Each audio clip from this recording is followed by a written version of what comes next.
What's good, y'all? Welcome to my review for this week's episode of JoJo's Bizarre Adventures. Diamond is Unbreakable. Oh my god, this episode is amazing. This is without a doubt so far my favorite episode of Part 4. Koichi is now one of my favorite JoJo characters of all time. I love that my man now has Saiyan hair. I hope to God he keeps the Saiyan hair because he looks so badass with the Saiyan hair. And yeah, like after this episode, I would say Koichi would probably be in my probably top 5 favorite JoJo characters of all time. And he's without doubt my favorite out of all, like, I guess you could say, like, the small support characters we've got in JoJo. You know, Smokey from Part 2, Iggy from Part 3, and now Koichi in Part 4. Koichi got them all beat. Like, he shits on Smokey. He's slightly better than Iggy, and that was a tough jump because Iggy was amazing. I loved Iggy, especially when we really started to get to know him and the character. Then he died. God, what is your beef with animals, Araki? Why do you hate animals so much? Or do you just love just watching us squirm? Like, can someone please explain me what the hell's Araki's beef with animals? Because I need to. Should I be concerned? Like, was he traumatized as a kid or something? Like, why is he constantly killing dogs, cats, and just animals in general? What is his beef? Somebody please explain this to me. Anyway, let us begin. So we start off. We got Koichi, you know, he's riding his bike. You got the Marty. You know, you're watching your Morio radio repertoire. So Koichi's like, man, I can't believe I got this new mountain bike. It's a birthday for it. Now I can never take the bike. Now I never take it to school. It's like, you know, Koichi, he's enjoying his day. Minding his own damn business. On his way to school. And then he runs over a fucking cat. Yep. Araki, what did animals do to you? Were you bitten by a cat when you were little at your grandma's place? Did a dog scare you shitless when you were 5? What is your beef with animals, Araki? Why do you hate them so? What is wrong with you, Araki? And he's like, oh my, and then, you know, and then he starts saying, the cat starts moving, and then the bag totally gets engulfed with blood. And, oh my god, Rocky, what's wrong with you? Koichi's like, oh my god, I can't believe I ran over that poor cat. I couldn't even see coming. And then we see this dude with, of course, a crazy hairstyle, because this is JoJo. It is known for this kind of shit. He's like, oh man, you know what my take on it? The real scoundrel's the asshole that left that poor cat there to die in the bag. So what's your name, kid? Koichi Hirose. You a freshman, right? It's like, yes. Yes, high school. Good times. And so it's like, come on, man, have a seat. He's like, come on, man, have a seat. So he has a seat. We then see that this motherfucker, as they sit there, is like, yo, man, do you really think you're gonna get away with this shit scot-free? You really think you're gonna get away with killing my fucking cat? It's like, whoa, wait, that's your cat? That's what I'm saying. So you're the one that put that cat in the bag, left her in the street, so someone would come over there and run it over, so you would come over there and talk to them, and we would be here. Let's not get bogged down in details. Yeah, the man ain't admitting that that the blood is really on his hands, not Koichi's. But and then he says, you know what? I'll put that cat to rest. If you cough up everything you got, motherfucker. Yeah. Like, the man is trying to bribe, or I guess steal. I don't know the correct terminology for this. But anyway, just trying to get Koichi's money out of him, or I guess con him, I guess you could say is the correct term. Just trying to con Koichi into giving his money as a way to get rid of the guilt he has for murdering the cat, or running it over. We then find out this motherfucker is a stand user, and his stand user is that he can make people feel guilt, that whatever guilt they're feeling about something, that a padlock comes out of and the weight is proportional to the guilt they feel. Meaning, so if you have, like, say if you're very, very, like, you know, you have so much guilt over the death of, say, your mom, the padlock will come out of you and represent that same guilt in pounds or whatever of, you know, that. So that's how a stand works. And then, you know, he asks him, like, you know, okay, motherfucker, kid, come on, Kelly. He's like, but dude, no, I'm flat, bro. And we just see Josuke and Koichi. They're like, no, Josuke and Okuyasu, not Koichi. Koichi's over there. They kind of just happen to run past him. He's like, he's always getting in there with the wrong crowd. And they're like, I'm sure he can handle himself. And so then we're seeing then he keeps trying to interrogate him, trying to get the money out of him. He then just steals his wallet. Fa's like, oh, what's this? I thought you said you were flat broke. He pulls out 7,000 yen. He's like, but dude, I was going to do that to buy sneakers for gym class. He crabbles the money up in his face like, you can go barefoot. Then we get my man Josuke comes in this being like, motherfucker, why don't you just get your own damn job, stop trying to mug this high school kid. So Okuyasu tries to get rid of the padlock out of him, but he can't because it's connected to him. We actually found the dude did get a stand for Kenshin Nijimura. I'm pretty sure I'm pronouncing his name right. Okuyasu's brother. He gave him a stand, so we know he was one of the other guys that was trying to get fix his farm. Which in this whole episode, there's not a single mention of Okuyasu's dad. No mention of him. Granted, this was Koichi's episode, so maybe they'll bring him, because I feel like when you brought up something like that and say something like, oh yeah, Josuke will fix him, and you act like nothing happened the next week, it's kind of weird. I don't know. I found that a little weird. Anyway, so he tries to get, so then then the dude then he starts like, but the crew needs to pay for them grows, otherwise then society will fall apart into complete another anarchy. And plus, do you really think that cat is only worth 7,000 yen? Huh? Well, actually, you owe me 550,000 yen, motherfucker. It's like, what? 550? I think it was 500,000, not 550, but it was an excessive amount, 500. I mean, like, nani? They're all just confused. They're like, what? 500 yen? Are you fucking serious, dude? So then, my boy Okuyasu punches this man straight in the face, while at the same time quoting the legendary Y2J Chris Jericho saying, would you please shut the hell up? And so he punches him, and then he starts like falling back drunk, like, and then it was honestly rather comedic. Although I know that was probably done on purpose. And then I love the music they played the same scene here. It was hilarious. I love that, how cool that the man like kind of falls like this curb area. He like falls down. A tooth, one of his front teeth comes out, and then starts like bounce all the way to Josuke. His mouth starts bleeding. He's like, ah, my dad, what have you done? Oh, that's gonna cost me a pretty penny. I don't have insurance. He's like, hey man, you can't involve Koichi's like, don't listen to him! It's a trap to make you feel guilty! And of course then the padlock appears on Okuyasu. He's like, you bastard! He's about to punch him again, but he's like, oh, I wouldn't do that for you. Anybody who tries to harm me that are under my control, the pain gets thrown right back at him. No. And so then Josuke comes there and is like, alright, shut up. Here's your tooth. Puts it back in there. Good as new. And then he's about to make a run for it, where he's like, hey asshole, Koichi's wallet, motherfucker, hand it over.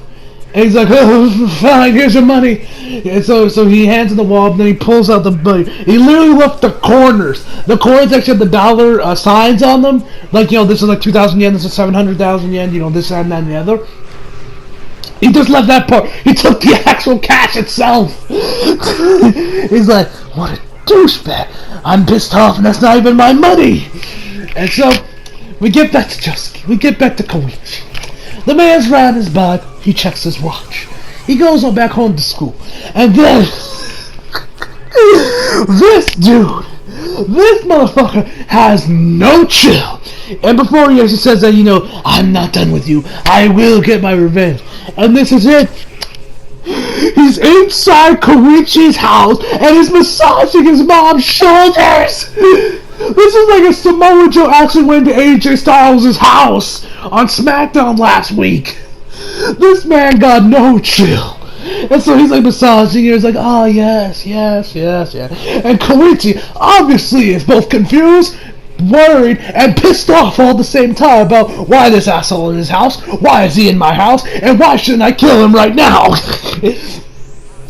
And so he starts like, hey asshole, where's my, what do you do in my house? He's like, and then Koichi's mom, bless her soul, cause oh my god, Koichi's mom, from what we saw of her, I loved her.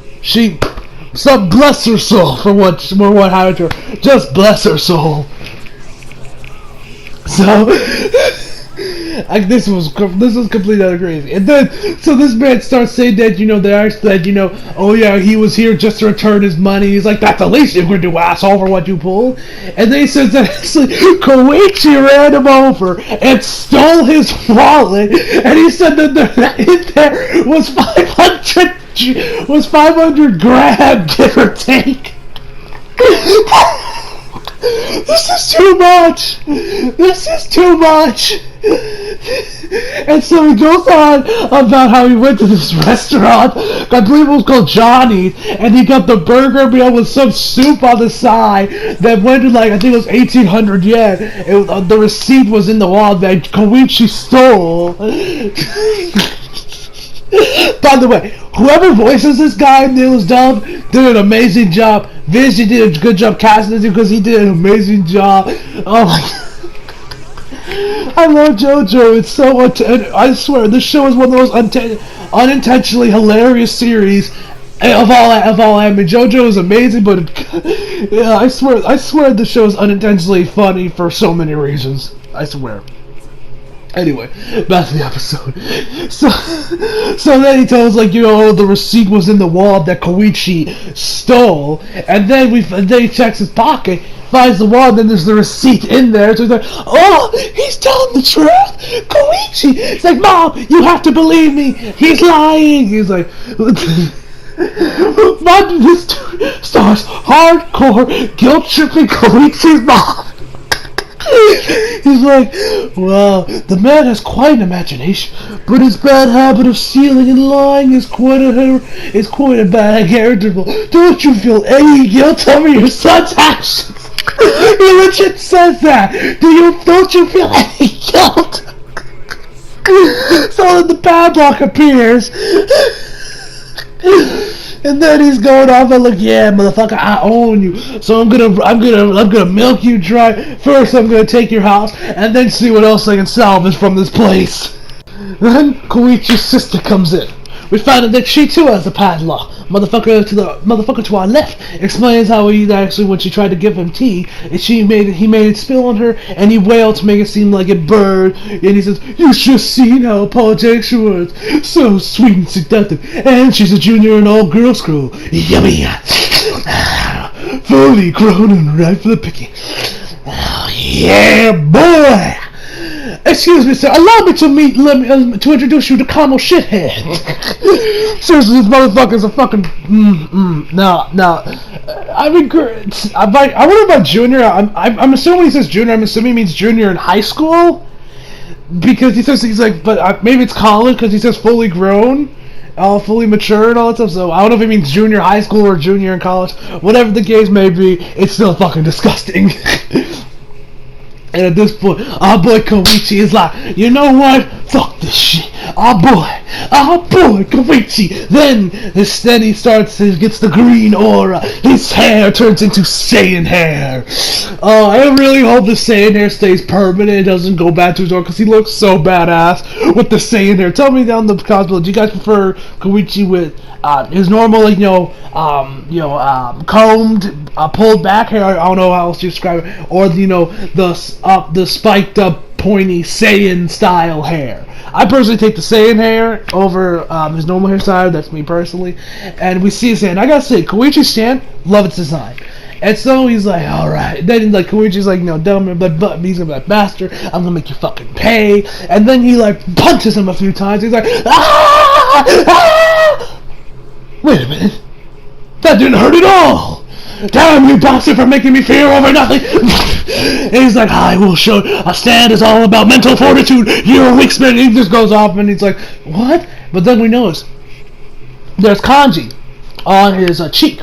I believe it was Ka and Gi, I believe was what it said, which is like comic book sound effects like, pow or thwip or poof or boom, those usual things, but whatever the manga equivalents are.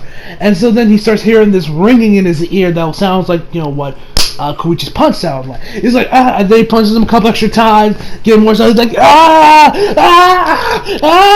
He's like, just like, stop playing tough and just get rid of the padlocks off my mom and sister. He's like, how do you think I became an expert con artist? I don't yield to little ants like you. Which, speaking of ants, there was actually that once, like, when the cat got run over, we see this ant literally get, like, covered in blood from, like, drops of blood as it hits, like, this little, a vent area. I don't know what else how you else describe it. That leads, like, a drain, I guess you could say. We see, like, the blood come on top of the ant. Araki, what's wrong with you, mom, dude? It's... Okay, where was I? Yes, Koichi's fight. So Sam Fisky, and he's like, okay, oh yeah, right. He says, like, I'm not gonna let the little piss ants like you. I don't yield to you. He grabs his knife and literally stabs himself. Now, granted, it wasn't a deep cut. It was kind of shallow, enough to break the skin and, have some blood come out. But the pain, it probably hurt him, but not as much as if he, like, acted like trying to stab himself, fully. It's like, It's like, oh, the cup was sharp, but the pain and also wailing is also fake. And Koichi's mom and sister come back into the room. And the dude actually tossed the knife to Koichi, and for some reason he keeps holding it. He never dropped the knife. It's like when Eddie Guerrero, like when the ref was out, Eddie Guerrero would hit the steel chair against the floor and hand to his phone as he fall down to the ground. And then he would usually win by DQ. It was kind of similar to that. and they're like, no, you have to believe it. And then his mom, oh my god, bless that woman's soul. The block gets bigger. She's like, oh, I can't. Koichi, where did I go wrong? And he's like, oh, the guilt. And then the dude goes on about how the guilt that, did that, for guilt that bad, death seems like a sweet relief. And then she legit rolls for a knife, prepared to kill herself. Yes, Koichi's mom is going to commit suicide over this shit. Different culture, I guess. I don't know, because I don't see, like, parents in the States doing this kind of shit. Not that I know of, anyway. I don't know if this is a different culture, just, this is just done for effect. But whatever the case may be. Anyway, so he's about to, like, kill her, but then he, like, takes the set, but he says, Mom, you have to believe me, and I guess believe me in kanji comes out there. His stand, like, throws it at his mom, and so the kanji's now stuck on her neck. And he says, Mom, you have to believe me. You have to believe me. And that just repeats over and over inside Koichi's mom's head. He's like, believe me, believe me, believe me, believe me. And the dude says, like, she's too far gone. She won't listen to you. She's like, if his own mother won't believe him, who will? My sweet boy Koichi wouldn't hurt a soul. He's been such a great little angel. He wouldn't hurt anyone. He certainly wouldn't steal. And yeah, Koichi, of course, is celebrating me like, yeah, I won, motherfucker. So the padlocks finally get removed after, oh my god, my man Koichi goes into his inner Jotaro. I love when Koichi went to Jotaro mode. Put his hands in his pockets. The song was playing. He walks on the dude's shit like, oh, please forgive me, I'll do anything, please. I was just kidding about stealing your house. I even gave you back your money, so please don't hurt me, please don't hurt me. He's like, alright, you'll do anything, huh? Then bring me 500,000 yen by tomorrow. He's like, yeah! And I love Koichi in the scene. He's like, oh, don't worry, I was only just joking. Can't you take a joke? That didn't sound like a joke to me. Serves that motherfucker right. And then the final scene, we got Josuke, Koichi, and Okuyasu. Josuke and Okuyasu are confused. They're like, what the hell is going on? Is it just me, or are you seriously creeped out by it? And you got the motherfucker be like, oh, let me take your bag, Mr. Koichi. He's like, oh, do you really want to do that, man? He's like, yes, please. And it's like, I love Josuke says, it feels like we're in the Twilight Zone. He's like, and Okuyasu's like, I don't even know what the hell that is, but my brain hurts just looking at this. Yeah. I love there's a Twilight Zone reference in the show. I don't know if that was something Viz added, or that was actually in the original sub version, but that was a cool, nice little nod to the Twilight Zone, I guess. I wonder if actually Rock is even a fan of the Twilight Zone anyway. And that's where the episodes end. Oh my god, this is without a... And you know what? Remember when I said that Koichi was my favorite small supporting character? Scratch that. Koichi is my favorite supporting character of all JoJo, period. Like, nobody is... I doubt anyone's going to really top Koichi. Granted, when Part 5 starts airing, which it actually is going to be starting, and I believe, next week. So all of you guys that are watching Part 5 subbed, good on you. I hope you all love the series. I'm looking forward to see whatever memes get, brought up with Part 5. I look forward to seeing those on my Twitter and my Insta and on YouTube. Other fact, you guys know how much I love JoJo. Unfortunately, I can't join y'all in reviewing Part 5 because, well, as you guys can see, I'm currently playing catch-up with Part 4, and though we're playing catch-up with Part 5, hopefully by then Part 6 hasn't been confirmed by the time Part 5 starts airing dubbed on Toonami, so I'm not constantly playing catch-up. Anyway, so yeah, I'm as hell to see whatever the hell next week is. I do hope that they do bring up Okuyasu's dad eventually, and maybe Josuke does end up facing, because I feel like with something as major as that, they have to bring that back up. Is it just me, or do I feel like that you shouldn't just like that? Is it something you could just throw under, put under the rug and just forget about it? Like, I feel like you have to bring that back up and talk about it in more detail. Just know what the hell they're gonna do about it. That's just me personally. Anyway, so guys, I give this episode, of course, a 10 out of 10. So hope y'all enjoyed the video. Leave a like if you subscribe if you're new. Follow me on Instagram, leave your thoughts below. And as always, come back for more. See you guys next time.